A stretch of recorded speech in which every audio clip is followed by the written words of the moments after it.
Over the past 100 years, BBC Weather has brought you many thousands of forecasts, but one particular broadcast from October 1987 really stands out. Good afternoon to you. Earlier on today, apparently a woman rang the BBC and said she heard that there was a hurricane on the way. Well, if you're watching, don't worry, there isn't. Later that night, a powerful storm swept through many parts of the UK, becoming known as the Great Storm.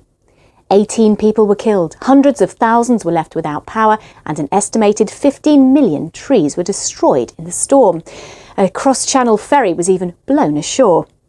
Technically, though, Michael Fish was correct. The Great Storm wasn't a hurricane.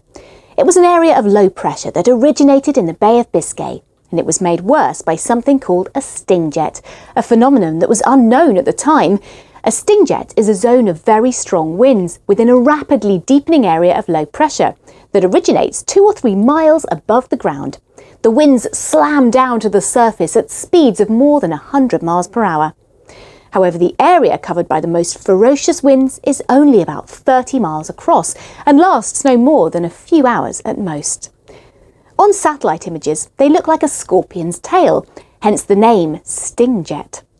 The Met Office described the Great Storm as a once-in-200-year event for the south of the UK, but events like this are more likely in northern Scotland, happening about once every 30 to 40 years. Weather forecasting has come on a long way since 1987. Back then, we only had grainy satellite images and limited computer model forecast simulations.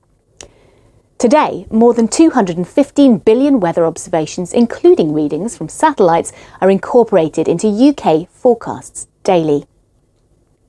With many more high-definition satellite images and increasingly powerful supercomputers, we shouldn't have another Michael Fish moment in our next 100 years of broadcasting.